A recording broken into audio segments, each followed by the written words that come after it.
Hello दोस्तों, I hope आप लोग अच्छे होंगे। आज की इस वीडियो में बता रहा हूँ गूगल सर्च कंसोल के बारे में।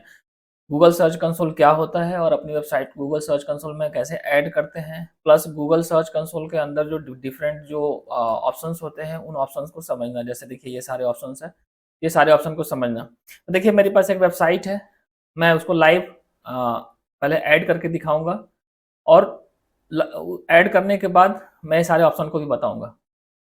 तो सबसे पहले मैं ऐड करने से पहले मैं 1 मिनट में आपको समझाने चाहता हूँ गूगल सर्च कंसोल होता क्या है। गूगल सर्च कंसोल एक्चुअली आपकी वेबसाइट को गूगल से कनेक्ट करती है। गूगल के 2 टूल्स काफ़ी इंपॉर्टेंट होते हैं, एक गूगल एनालिटिक्स और एक Google search console.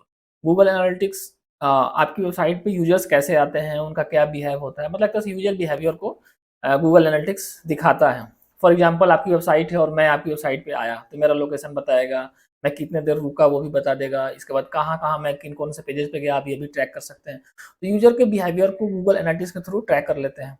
But Google search console क्या होता है कि आपकी वेबसाइट को गूगल को बताना, ताकि गूगल के क्रॉलर आपकी वेबसाइट को जल्दी से क्रॉल कर पाए, कुछ एरर है तो एरर भी दिखा पाए, और आपके सर्च कंसोल में सर्च इंजन में आपकी वेबसाइट के परफॉर्मेंस को अच्छा कराना, ये काम होता है गूगल सर्च कंसोल का।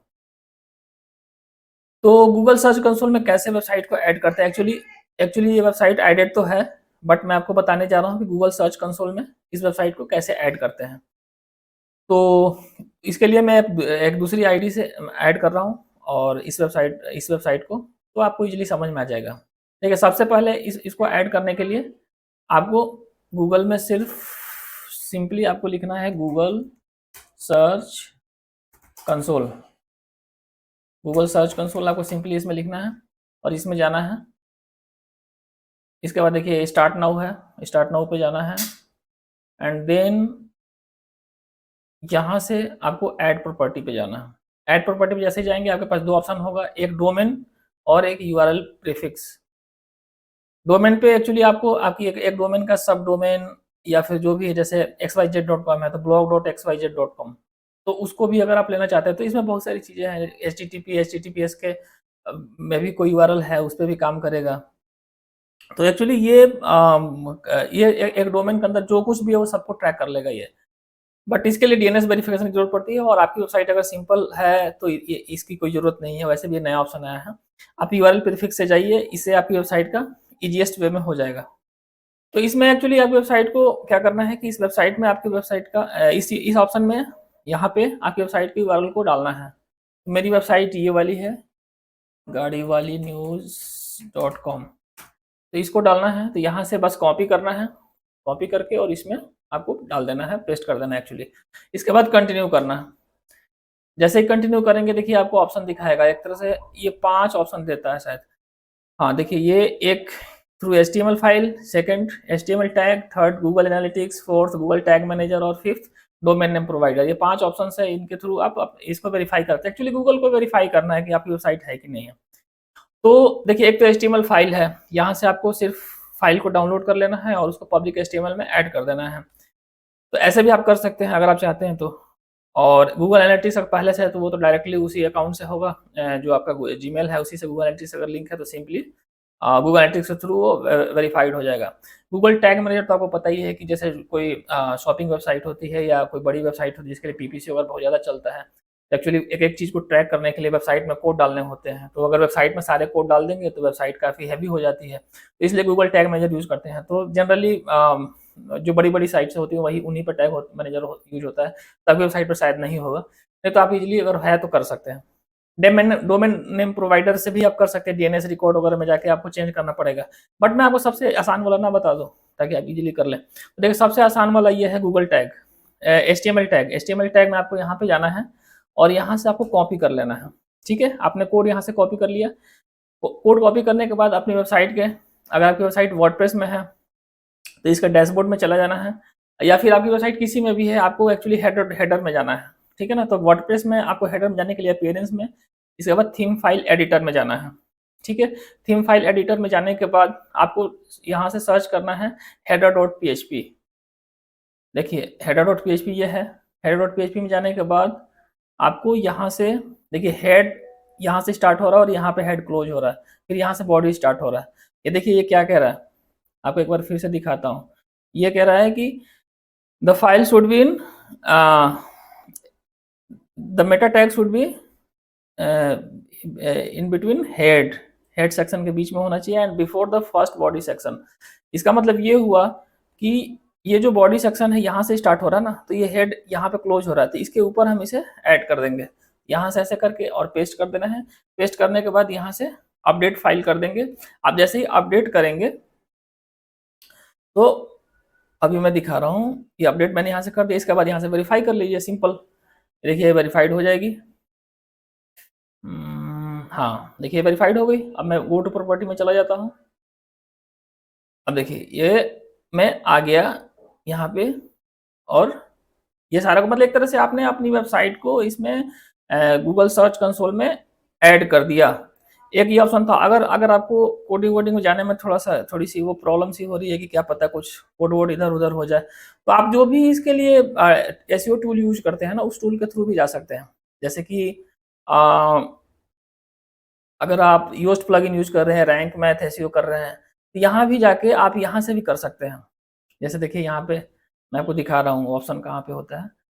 तो ये देखिए यहाँ पे आपने जैसे ही रैंक मैथ एसईओ पे गए, आप गए, इसके बाद इसके जनरल सेटिंग में गए, देखिए वेब मास्टर टूल है यहाँ पे। तो जो कोड था ना वो सीधे आपको उस कोडिंग में भी ना जाके यहीं पे पेस्ट कर देते, यहाँ पे ऐसे, और यहाँ पे पेस्ट करने के बाद आप बस यहाँ से सबमिट कर देते, यहाँ से सेव कर देते, तो भी वो चीज़ हो जाता था। चूंकि मैंने वैसे करके दिखा दिया, तो दो ऑप्शन है आपको, जो इजी लगे वैसे कर लीजिएगा।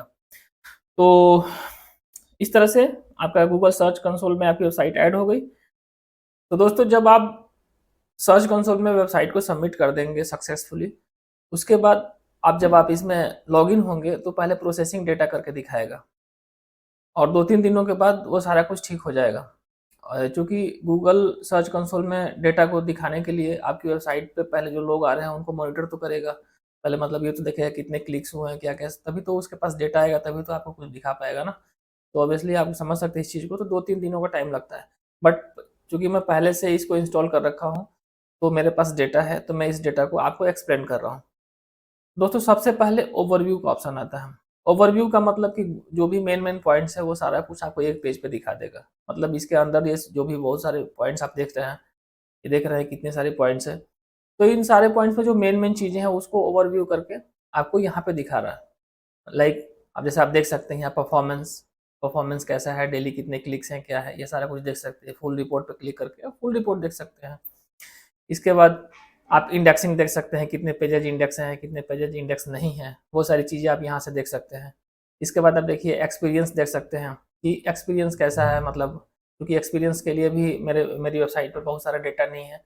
एक कोर वेब वाइटल्स वगैरह जो मैं भी आपको एक्सप्लेन करूँगा क्या होता है, तो ये सारा डेटा भी ये इसके पास गूगल ये बताएगा कि क्या है। मतलब चलिए मैं आपको सबसे बढ़िया चीज़ है कि आपको मैं एक-एक करके ही दिखाता हूँ, एक-एक करके इसे एक्सप्लेन करता हूँ, तो आप एक-एक चीज़ों को अच्छे से समझ जाएँगे। ओवरव्यू का मतलब कि वो सारी चीज़ों को यहाँ पे दिखा दिया है। तो ओवरव्यू को अच्छे से समझने के लिए आपको इसके नीचे के जितने भी पॉइंट्स हैं इनको समझना होगा, तभी आप ओवरव्यू को अच्छे से समझ पाएँगे। तो सबसे पहले है परफॉर्मेंस। तो चलिए परफॉर्मेंस पे क्लिक करके देखते हैं क्या है। देखिए परफॉर्मेंस पे जैसे ही क्लिक करेंगे तो आप देख सकते हैं कि यहाँ पे आप जैसे लास्ट 28 डेज कोई भी एक डेट लगा देते हैं, तो देखिए इसमें ये दिखा रहा है कि इतने सारे क्लिक्स हुए हैं, इतने इंप्रेशन हैं और एवरेज पोजीशन और एवरेज सीटीआर ये दिखा रहा है। अब जैसे कि यहाँ पे 17 क्लिक्स है लास्ट 28 डेज में, आप देख सकते हैं किस दिन कितने क्लिक्स हुए, किस दिन 0 क्लिक्स, किस दिन 1 क्लिक्स, ये नई वेबसाइट है, किस दिन 3 क्लिक्स हुए हैं। तो ये सारी चीज़ें आपको दिख रही हैं। आप क्वेरीज भी देख सकते हैं कि क्या-क्या लोग सर्च करके क्लिक किए, जैसे देखिए 102 केएमपीएल माइलेज बाइक, इस पे एक क्लिक हुआ है। इंप्रेशन 160 है, मतलब गूगल में दिखा है 160 बार, बट लोगों ने एक बार क्लिक किया, तो नीचे दिख रहा होगा इसकी वजह से। तो ये सारी चीज़ें हैं। अब इसमें भी देखिए इस यहाँ से आप ऑप्शन चेंज कर सकते हैं जितने दिनों का देखना चाहते हैं, 7 दिन, 1 दिन, 28 दिन, जो भी है। इसके बाद देखिए यहाँ से सर्च टाइप में वेब, मतलब आपकी जो वेबसाइट है वो दिख रही है। लोगों ने वेबसाइट पे क्लिक किया है तो यहाँ पे वेब का देखना है। अगर इमेज का देखना है तो आप इमेज पे भी क्लिक करके ऐसे अप्लाई कर सकते हैं। तो देखिए इमेज का भी दिखेगा कि 19 क्लिक्स इमेज पे भी हुए हैं लास्ट 28 डेज में, और इसमें भी देख सकते हैं कि टोटल इंप्रेशन कितना है, 6000 है। इमेज पे भी इसलिए होता है कि जब आप इमेज पे थोड़े अल्ट टैग वगैरह इमेज को ऑप्टिमाइज़ कर देते हैं, तब वेबसाइट पे इमेज से भी ट्रैफिक बढ़ता है और इमेज सर्च से भी गूगल से लोग आपकी वेबसाइट के इमेजेस वगैरह को देखते हैं। तो इसीलिए एसईओ अच्छे से ही करना चाहिए। एनीवे तो देखिए ये आपका एक वेब है, इसके बाद इमेज है, इसके बाद वीडियो है। अगर आपने वेबसाइट पे वीडियो डाल रखा है तो वीडियो का भी दिखेगा यहाँ पे। अगर आपने आपकी वेबसाइट न्यूज़ में है, गूगल के न्यूज़ में है, तो गूगल न्यूज़ का एक अलग वो होता है, गूगल न्यूज़ पब्लिशर के थ्रू आपकी अपनी वेबसाइट को, एक न्यूज़ वेबसाइट अगर आपकी है तो उसको डालना होता है ताकि वेबसाइट आपकी डिस्कवर में जाती है। क्योंकि ये डिस्कवर वगैरह का यहाँ पे ऑप्शन नहीं है, तो चूँकि मैंने उसमें न्यूज़ पब्लिशर में नहीं डाला इसलिए कोई भी नॉर्मल वेबसाइट नहीं जाती है, आपको अलग से करना पड़ता है। जैसे कोई दूसरी तरह की वेबसाइट है जो हमेशा रेगुलर अपडेट कर रही है, उसको वो डिस्कवर में आती है। तो मेरी एक वेबसाइट है तो उसको भी मैं दिखा दूँगा यहाँ पे क्या ऑप्शन है, बट एक जनरल जो ऑप्शंस होते हैं वो मैं अभी यहाँ पे एक्सप्लेन कर रहा हूँ। तो आई होप ये तो आप समझ गए। जैसे यहाँ पे एवरेज पोजीशन पे अगर आप क्लिक कर देंगे, अब एवरेज पोजीशन पे क्लिक करेंगे तो जो कीवर्ड्स जो रैंक कर रहे हैं उनका पोजीशन दिख जाएगा कि देखिए अगर ये हमारे RX 100 ये इतना सर्च करेंगे तो ये 5.9 पोजीशन पे, मतलब 5वें 6ठे नंबर पे होगा फर्स्ट पेज पे। राजदूत बाइक 2024 सर्च करेंगे तो ये 40वें नंबर पे है। तो इस तरीके से ये वेबसाइट रैंक कर रही है। ये इमेज में वेब पे भी देख सकते हैं सेम वे। वेब पे क्लिक करके ऐसे अप्लाई कर दीजिए तो देखिए एवरेज पोजीशन दिखाएगा। Best bike for 7 feet tall person in India, तो ये देखिए ये है 9th नंबर पे। तो ऐसे ऐसे करके ये है, आप अपने हिसाब से मतलब देख सकते हैं। तो ये चीज़ होता है परफॉर्मेंस में। परफॉर्मेंस में कि और भी चीज़ होता है कि यहाँ से आप जाके कंपेयर भी कर सकते हैं। जैसे कि ये लास्ट अभी के 28 दिन लास्ट और उसके पिछले पीरियड के लास्ट, तो ये देख सकते हैं, या पिछले साल का भी देख सकते हैं। ये अपने हिसाब से भी कस्टम भी यहाँ से चेंज कर सकते हैं। कस्टम पे क्लिक करके आप चेंज कर सकते हैं अपने हिसाब से, जो चाहते हैं यहाँ पे सेट कर सकते हैं। ठीक है, तो परफॉर्मेंस तो आपको अच्छे से समझ में आ गया। अब चलते हैं यूआरएल इंस्पेक्शन पे। देखिए यूआरएल इंस्पेक्शन में क्या होता है कि कोई भी आपने जो पेजेस बनाया है अपनी वेबसाइट पे, उसको यहाँ से इंस्पेक्ट कर लेते हो कि हाँ वो रैंक वो इंडेक्स हुआ है कि नहीं हुआ है। नहीं हुआ तो कुछ एरर है तो क्या एरर है। इंडेक्स नहीं है तो उसको सबमिट भी कर देते हो इंडेक्स के लिए। जैसे कि ये एक यूआरएल है मेरा, ठीक है। इस यूआरएल को मैं यहाँ पे ऐसे पुट करूँगा और देखूंगा कि क्या ये बता रहा है। URL is on Google, page indexing is done, HTTPS is okay, मतलब सब कुछ सही है, कोई करने की जरूरत नहीं। अगर ये यहीं पे अगर ये नया नया मैं पेज बनाता, नया नया पोस्ट बनाता, अगर ये इंडेक्स नहीं होता, सीधे मैं इस पे यहाँ पेस्ट करता और यहाँ से रिक्वेस्ट इंडेक्सिंग कर देता, तो ये रिक्वेस्ट हो जाता, इंडेक्सिंग के लिए रिक्वेस्ट में चला जाता। एनीवे से हो गया है तो मैं इसको कैंसिल कर देता हूँ। तो ये है यूआरएल का। तो मतलब आप देख सकते हैं कि परफॉर्मेंस और यूआरएल इंस्पेक्शन मैंने आपको बता दिया। इसके बाद अभी इंडेक्सिंग में आएंगे और इंडेक्सिंग में ये सारे ऑप्शंस हैं, इसको देखते हैं। फिर उसके बाद एक्सपीरियंस के अंदर ये सारे पेजेस हैं, इनको भी हम देखेंगे। तो चलिए अब पेजेस पे चलते हैं। पेजेस पे जाने के बाद हम देखते हैं क्या क्या ऑप्शन आ रहा है। तो देखिए पेजेस पे यहाँ पे ये दिखा रहा है कि 37 पेजेस इंडेक्स हैं और 144 जो है वो इंडेक्स नहीं है। इसके बाद आप ये देख सकते हैं कि ये भी दिखा रहा है कि डेट वाइज कि कब कितने इंडेक्स हुए हैं। लाइक अगस्त में 19 इंडेक्स थे, फिर देखिए बढ़ते चला गया, बढ़ते हुए अभी 37 हो गया और नॉट इंडेक्स भी 152 हो गया। तो नॉन इंडेक्स जो है वो किस कारण है ये भी आप देख सकते हैं। जैसे देख रहे हैं why pages are not indexed, इसके बारे में बता रहा है कि excluded by no index tag. अगर आपने टैग, जैसे मैंने क्या किया है कि टैग को वो कर दिया है कि इसको इंडेक्स नहीं करना है, वेबसाइट में जो भी टैग्स वगैरह है उनको इंडेक्स नहीं करना है, तो कोई बड़ी प्रॉब्लम नहीं है, दिखा रहा है तो। बट अगर कोई पेज वगैरह इंडेक्स नहीं है तो उसको आप यहाँ से देख के सॉर्ट आउट कर सकते हैं। जैसे पेजेज विथ रिडायरेक्ट, कुछ रिडायरेक्ट कर रहा है, जैसे देखते हैं क्या दिखा रहा है। तो देखिए टू पेजेज है जिसको मैंने रिडायरेक्ट कर रखा है। तो देखिए ये पेज है और ये है, ये दोनों रिडायरेक्ट है। जैसे इसको ओपन करके देखते हैं, हाँ तो देखिए ये रिडायरेक्ट हो गया है। तो इसको फिर वो साइट मैप वगैरह में डाला होगा तो इसलिए ऐसा दिखा रहा है। तो इसको साइट मैप से हटा के और आप इसे वो कर सकते हैं, या फिर अगर आप चाहते हो कि नहीं बिल्कुल ही इसको हटाना ही है तो आप रिमूवल्स में जाके इस यूआरएल को कॉपी करके यहाँ से और इसमें रिमूवल्स में जाके और यहाँ से आप न्यू रिक्वेस्ट करके रिमूव कर सकते हो, तो गूगल से हट जाएगा। खैर ज़्यादा ये सब नहीं करना चाहिए क्योंकि कोई वैसा है जिसको आप दिखाना नहीं चाहते हो तभी ये सब करो। बाकी ये यहाँ से एरर दिखाने से कोई बड़ी बात नहीं है। कोई ऐसा पेज है जिसको आप चाहते हो कि नहीं गूगल से हटा ही दो तो हटाना, ऐसे कोई इससे कोई फ़र्क नहीं पड़ता, इसको आप इग्नोर करना।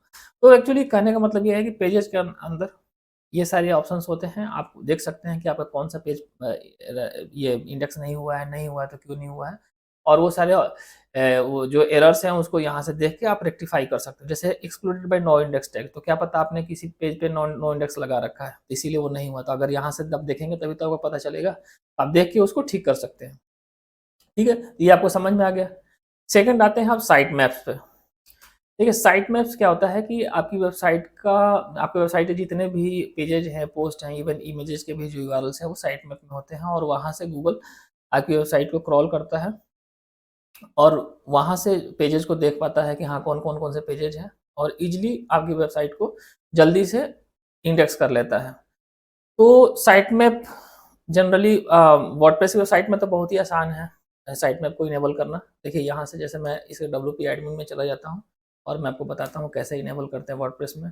बाय डिफ़ॉल्ट रहता भी है, जैसे आप एसईओ प्लगइन जो यूज़ करते हैं, जैसे योस्ट कर रहे हैं, ऑल इन वन, या फिर रैंक मैथ कर रहे हैं।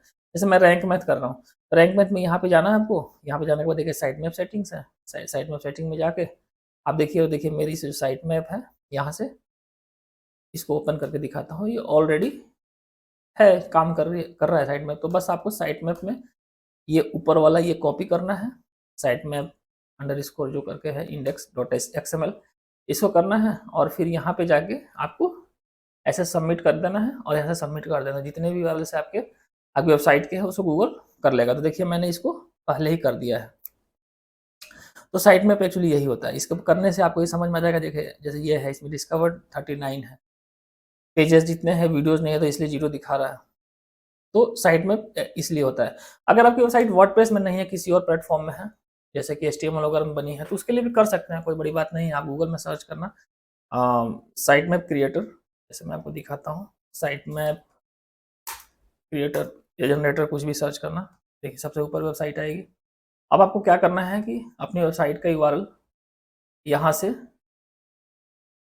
सॉरी, आपकी वेबसाइट के यूआरएल को यहाँ से कॉपी कर लेना है, जो होम पेज है, और जाके यहाँ पे बस पुट कर देना है सिंपल, और स्टार्ट कर दो। आपका साइट मैप आप ये पूरा क्रॉल करेगा आपकी वेबसाइट को, और जितने पेजेज होंगे उनका एक XML फाइल बना के दे देगा। उस XML फाइल को यहाँ से डाउनलोड करना है आपको, और डाउनलोड करके आप अपनी वेबसाइट के सी पैनल में पब्लिक HTML में जाके, सी पैनल में जो वेबसाइट यहाँ पे है वहाँ पे पब्लिक HTML में जाके और उसको डालना होता है। या आप अपने डेवलपर से हेल्प ले सकते हैं या खुद से भी कर सकते हैं, ये कोई बड़ी बात नहीं है। इसके लिए मैं एक सी पैनल के लिए अलग से वीडियो भी बना दूंगा कि कैसे करते हैं। बट अगर अभी वेबसाइट वर्डप्रेस में है तो ये काफ़ी इजी है, और अगर इसमें भी है तो कोई बड़ी बात नहीं है। आपको सी पैनल में जाना है, सी पैनल में जाके पब्लिक HTML में जाना है। पब्लिक HTML में आपकी जो फाइल्स होती हैं अलग अलग, जैसे index.html, और फिर जो अलग अलग जो आपको जैसे services.html, इस तरह से जितने भी आपके पेजेस जो लाइव होंगे उनकी फाइल होगी, तो वहीं पे आपको ये भी डाल देना है, ताकि कोई सर्च करेगा आपकी वेबसाइट xyz.com/ और sitemap.xml, तो आपकी वेबसाइट ओपन हो जाए। आपकी वेबसाइट नहीं, आपका मतलब कि साइट मैप ओपन हो जाए। तो आई होप आपको ये समझ में आ गई होगी बात। अगेन अगर आपको ये इससे कोई प्रॉब्लम हो रही है, आपको लगेगा कि नहीं ऐसा नहीं कर पाएंगे, तो कोई नहीं, मैं एक इसके लिए फ्रेश वीडियो बना दूंगा, तो आप वो भी देख सकते हैं। अब मैं डिस्क्रिप्शन में उसका भी लिंक डाल दूंगा। तो ये, अब जैसे ये हो गया, देखिए व्यू साइट मैप डिटेल्स यहाँ हो गया। अब इसको डाउनलोड कर लेना है, और डाउनलोड करके, और जैसे मैंने बताया वैसे देखिए sitemap.xml, मैं इसको ओपन करके भी दिखा देता हूँ आपको। इस तरीके से है, इसके जितने भी पेजेज देखिए, अब दिख रहा है ना, ये सारे पेजेज पोस्ट जो भी हैं देखिए इसमें ऑलरेडी है। तो यही होता है, इसको बस जाके उसमें डालना होता है। तो कोई नहीं, मैं एक इसके लिए एक अलग वीडियो बना के और इसमें इस वीडियो को डिस्क्रिप्शन में डाल रहा हूँ, तो अगर आपको ज़रूरत है तो उसमें जाकर देख लीजिएगा। अगर आप वर्डप्रेस में, तो आपके लिए काफ़ी ईजी है, वर्डप्रेस में कोई प्रॉब्लम ही नहीं है। आपको यहाँ से जाना है और जैसे मैंने बताया वैसे आपको कर लेना है। तो यहाँ से एक्चुअली साइट मैप आप सबमिट कर सकते हैं, जैसे मैंने पहले सबमिट कर दिया है, आप देख सकते हैं ये मैंने सबमिट कर दिया है। कैटेगरी का मैंने सबमिट नहीं किया है, तो आपके सामने कैटेगरी का भी सबमिट करके दिखा देता हूँ। अब देखिए ये क्या है, इसका यूआरएल क्या है, कैटेगरी डॉट, एक मिनट इसको ओपन करता हूँ मैं। अब देखिए ये अलग अलग कैटेगरी मैंने बनाया है, तो वो क्या है, देखिए तो यहाँ से category dot slash category dash site map dot XML है ना, तो यहाँ पे ऐसे करके बस सबमिट कर देना है, सिंपल है, हो गया। तो इस तरीके से साइट मैप को सबमिट करते हैं। साइट मैप को सबमिट करने के बाद अच्छा, एक चीज़ है इसमें कि रिमूवल्स का देखिए ऑप्शन है। रिमूवल्स का मतलब ये कोई ऐसा पेज है जिसको आप चाहते हो कि मैं गूगल में दिखे नहीं वो, ऑलरेडी गूगल ने इंडेक्स कर रखा है बट आपको दिखाना नहीं है। कई कारण हो सकते हैं, जैसे कोई पेज आपकी यूज़ का नहीं है, कोई ऐसी सर्विस है जो अभी आप प्रोवाइड नहीं कर रहे हो, तो उसको हटाने के लिए सिर्फ सिंपली यहाँ से न्यू रिक्वेस्ट में जाना है और जो यूआरएल आप जो हटाना चाहते हो वो डाल के और यहाँ से रिमूव दिस यूआरएल ओनली करके और यहाँ पे सबमिट कर देना। लेकिन सोच समझ के करना, क्योंकि ऐसा नहीं है कोई बार बार इसको यूज़ नहीं करना चाहिए, क्योंकि एक बार आपने हटा दिया तो फिर उसको फिर से उस यूआरएल को रैंक लाने में बहुत टाइम लगेगा, बहुत लफड़ा होता है। तो आप ऐसा नहीं करना, फिर वो उसके यूआरएल का एड्रेस चेंज करना पड़ेगा। तो आपको ज़रूरत हो तभी इस फंक्शन को यूज़ करना, अदरवाइज़ इसको रहने देना। तो अभी तक मैंने ये सारे ऑप्शंस आपको अच्छे से समझा दिए और इसमें ऐसा कुछ नहीं है कि मतलब आप ज़्यादा मैं इसको लेंदी वीडियो बनाऊँ बेवजह के। तो इसलिए मैं टू द पॉइंट आपको समझा रहा हूँ और आप अच्छे से समझ जाएँगे, एक-एक चीज़ समझ ही रहे होंगे। अब चलते हैं page experiences, core web vitals, HTTPS, ये सब जो ऑप्शंस हैं इनके बारे में, और मैं आपको इनके बारे में जो डिटेल्स है वो मैं एक्सप्लेन करता हूँ। तो दोस्तों अभी तक मैंने आप लोगों को ये सारे ऑप्शन दिखा दिए हैं। Overview, performance, URL inspection, pages, site map और रिमूवल्स, तो इन सबको मैंने एक्सप्लेन कर दिया है। अब मैं आता हूँ एक्सपीरियंस में। तो देखिए एक्सपीरियंस के अंडर 3 सेक्शंस हैं, page experience, core web vitals और एचटीटीपीएस। तो सबसे पहले चलते हैं पेज एक्सपीरियंस पे। तो पेज एक्सपीरियंस पे आप देख सकते हैं कि इसका कोई डेटा नहीं है और ये कोर वेब वाइटल का ही डेटा दिखाता है एक्चुअली। तो देखिए ये डेटा नहीं है और इसके पास इनफ डेटा नहीं है बताने के लिए। एक्चुअली थोड़ा सा टाइम लग जाता है और वेबसाइट पर थोड़ी ट्रैफिक होनी चाहिए तभी ये इस चीज़ को समझ पाता है। और एचटीटीपीएस में देखिए कि गुड है, एचटीटीपीएस सही है। कोर वेब वाइटल क्या होता है ये मैं आपको बताता हूँ। तो कोर वेब वाइटल किसी भी वेबसाइट को देखने के लिए आप गूगल में आप सर्च करना एक बार, पेज स्पीड इनसाइट्स करके आप सर्च करना और इस यूआरएल को ओपन करना और जिस जिस वेबसाइट के बारे में आपको जानना है, जैसे कि मैं इस वेबसाइट को जानना चाहता हूँ ना, तो इसका यूआरएल यहाँ से आप कॉपी करना और इसमें पेस्ट कर देना। अगर इस पर ट्रैफिक आएगा तो जैसे ये जो दिखाएगा ना इसके हिसाब से ही दिखाएगा, क्योंकि देखो ये भी गूगल का ही चीज़ है, तो गूगल का ही ये पेज स्पीड है। तो इसका देखते हैं कि क्या आता है इसका पेज स्पीड इनसाइट।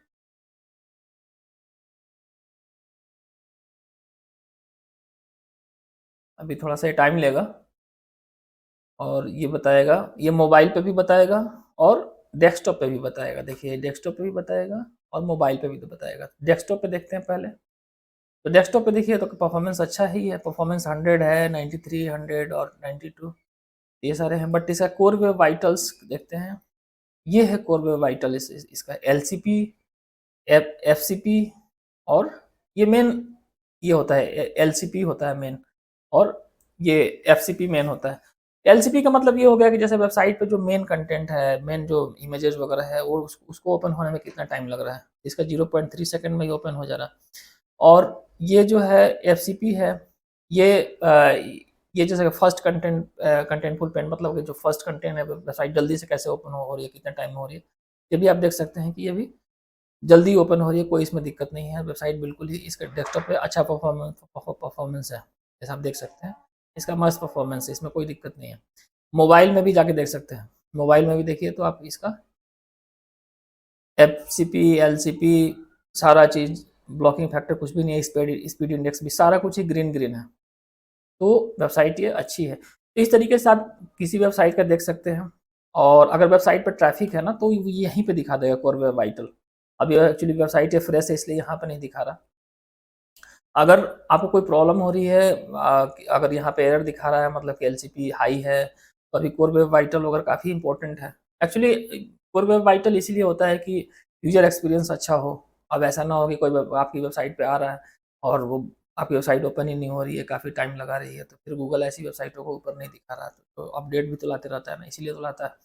तो इसलिए आपको कोर वेब वाइटल्स और इशूज वगैरह आपकी वेबसाइट पर नहीं होने चाहिए, तो इसको आप देख लेना और इसे आप रेक्टिफाई करवा लेना अपने डेवलपर से। इसके लिए WP रॉकेट वगैरह करके प्लगइन्स भी आता है और भी कई सारे प्लगइन्स हैं जो कि वर्डप्रेस वेबसाइट में इजीली काम कर लेते हैं, आप खुद से भी कर लेते हो, कर सकते हो मतलब। तो मैं उसके लिए भी बना दूंगा, इसमें बनाऊंगा और इसमें इसका डिस्क्रिप्शन में आप चेक करना, मैं उसको डाल भी दूँगा। तो ये सब चीज़ें मैं एक-एक चीज़ें आपको एक्सप्लेन करते रहूँगा, आप मेरे साथ बने रहिए, मेरे चैनल को सब्सक्राइब कर लीजिए। तो जितनी भी छोटी-छोटी चीज़ें हैं डिजिटल मार्केटिंग, तो वो सारी चीज़ें ही मैं कवर करने वाला हूँ। तो आपको किसी भी तरह से इधर-उधर जाने की ज़रूरत नहीं है, मैं बिल्कुल ही सिंपल भाषा में एक-एक चीज़ें समझाऊँगा आपको। तो ये कोर वेब वाइटल आपको समझ में आ गया, पेज एक्सपीरियंस समझ में आ गया। एक्चुअली कोर वेब वाइटल्स भी वही है। पेज एक्सपीरियंस में थोड़ा-सा ये एचटीटीपीएस वगैरह ऐड हो जाता है। अब ये देखिए, एचटीटीपीएस में अगर एरर आएगा तो वो दिखा देगा। तो देखिए ये कोर पेज एक्सपीरियंस के अंदर जो एचटीटीपीएस है, तो इसमें देखिए 24 जो है यूआरएल्स हैं और सब पे एचटीटीपीएस लगा हुआ है। अगर एचटीटीपीएस नहीं लगा रहेगा तो वेबसाइट को गूगल थोड़ा-सा अनसिक्योर समझेगा और उसको रैंकिंग में प्रॉब्लम देगा। तो इसलिए एचटीटीपीएस ज़रूर लगाया कीजिए। एचटीटीपीएस का मतलब ये हो गया कि जैसे कोई वेबसाइट होती है तो आप देखते हैं ना, यहाँ पे एक लॉक सा बना रहता है और यहाँ पे देखिए एचटीटीपीएस दिख रहा है ना, एचटीटीपीएस, तो ऐसा एचटीटीपीएस करके वेबसाइट ओपन होती है। तो ये चीज़ होता है एक्सपीरियंस के अंदर एचटीटीपीएस का काम। तो दोस्तों, आई होप अभी तक आप एक-एक चीज़ों को अच्छे से समझ पा रहे हैं और सर्च कंसोल में मैंने आपको कई चीज़ें एक्सप्लेन कर दी। अब जो नेक्स्ट ऑप्शन है वो है आप देख सकते हैं इन्हांसमेंट्स के अंदर साइट लिंक सर्च बॉक्स। दोस्तों, साइट लिंक सर्च बॉक्स आप जैसे देखते होंगे गूगल में कुछ सर्च करते हैं तो किसी भी एक वेबसाइट के लिए वेबसाइट के अंदर जो पेजेज को सर्च करने के लिए बहुत सारे ऑप्शंस आते हैं, तो उसका कुछ एरर तो नहीं है, तो ये वैलिड है। वैसे भी देखिए इस पे ज़्यादा ध्यान देने की जरूरत नहीं, गूगल इसको हटाने ही वाला है जैसे आप देख रहे हैं। और बाकी मैं आपको बता देता हूँ ये है क्या। तो देखिए ये कुछ इस तरीके से दिखता है। जैसे आप गूगल में कोई चीज़ सर्च करेंगे तो यहाँ पे दिखता है ना, देखिए ये जो उस पर्टिकुलर वेबसाइट में जो भी सर्च करना है आप डायरेक्ट गूगल से सर्च कर सकते हैं, तो उसलिए ये होता है। तो आप देख सकते हैं, है ना? तो ये साइड लिंक सर्च बॉक्स आप समझ में आ गया, वैलिड ही है। अगर वैलिड नहीं होगा तो क्रिटिकली कोई भी एरर होगा तो दिखा देगा, तो उसको रेक्टिफाई किया जा सकता है। अब नेक्स्ट आते हैं लिंक्स पे। लिंक्स पे ये होता है कि आपकी वेबसाइट पे कितने कितने लिंक्स हैं। देखिए एक्सटर्नल लिंक्स का मतलब कि आप अपनी वेबसाइट से अ, दूसरी वेबसाइट पे कितने कितने लिंक्स दे रहे हैं। और इंटरनल लिंक्स का मतलब ये हो गया, सॉरी, इंटरनल लिंक्स का मतलब हुआ कि आप अपनी वेबसाइट के आपके वेबसाइट के जो लिंक्स हैं वो आपस में एक दूसरे से कैसे कनेक्टेड। जैसे एक पेज पे आपने एक वेबसाइट को अपनी वेबसाइट के लिंक को डाला है और फिर किसी दूसरे पेज पे आपके और आपके जो लिंक्स है वो 4-5 लिंक्स और डाल दिए, तो वो क्या हो गया, इंटरनल लिंक्स हो गया। तो इन टोटल इंटरनल लिंक्स 826 है। और एक्सटर्नल लिंक्स जो हैं वो कितने हैं, तो एक्सटर्नल लिंक्स 45 है। मतलब कि मेरे जो बैकलिंक्स एक तरह से आप कह सकते हैं, तो जो बैकलिंक्स है वो कितने हैं, तो वो 45 है। 45 में से आप देख सकते हैं कि ये जो पेजेज हैं इनसे मुझे बैकलिंक मिल रहा है। तो ये चीज़ें यहाँ से आप देख सकते हैं लिंक्स में जाके कि आपके कितने बैकलिंक्स वगैरह हैं। और यहाँ से इंटरनल लिंक्स देख सकते हैं या एक्सटर्नल लिंक्स देख सकते हैं। इंटरनल लिंक्स का मतलब हुआ कि आपकी वेबसाइट के अंदर जो पेजेज हैं वो आपस में एक दूसरे से जो कनेक्ट करते हैं तो लिंक ही तो बनाते हैं ना, तो वो इंटरनल लिंक हो गया। और एक्सटर्नल लिंक्स हो गया कि आपकी वेबसाइट के जो पेज का यूआरएल है वो दूसरी वेबसाइट पे डला हुआ है और वहाँ से आपको एक बैक लिंक मिल रहा है, दैट इज एक्सटर्नल लिंक। तो ये तो आपको समझ में आ गया। नेक्स्ट अब चलते हैं, एक ही ऑप्शन बच रहा है, सेटिंग्स। सेटिंग्स तो आप समझ ही रहे हैं कि सेटिंग्स में बहुत सारे ऑप्शंस होते हैं। लाइक अगर आप ओनरशिप वेरिफिकेशन के लिए है, यू आर वेरीफाइड ओनर, इसमें जाकर देखेंगे तो ये कैसे आप वेरीफाई किए हैं ये सब इसमें है। फिर यूज योर गूगल एनालिटिक्स, ये सब है, यूज करना चाहते हो इसमें मतलब कि इसको लिंक करना चाहते हो तो आप कर सकते हैं। इसके बाद और भी ऑप्शन इसमें देख लेते हैं और क्या क्या है। यूजर्स एंड परमिशंस है, जैसे इसमें आप जाके और आप ऐसे यूजर को ऐड कर सकते हैं। यहाँ से जाके यहाँ से एक यूजर का ईमेल आईडी डाल के और यहाँ से क्या कंट्रोल देना है, फुल ऑनर या रिस्ट्रिक्टेड ऑनर, मतलब उसके पास वो ऑनर ही हो गया। फुल मतलब फुल ऑनर लगभग एक ही है। रिस्ट्रिक्टेड में मतलब कि वो थोड़ा बहुत वो डेटा वेटा देख सकता है, बहुत सारा कुछ नहीं कर सकता। जैसे आप अपने लिए अपनी वेबसाइट के लिए किसी से एसईओ करवा रहे हैं, कुछ ऐसा है तो आप उनको रिस्ट्रिक्टेड भी दे सकते हैं। तो ये अलग अलग ऑप्शन है। तो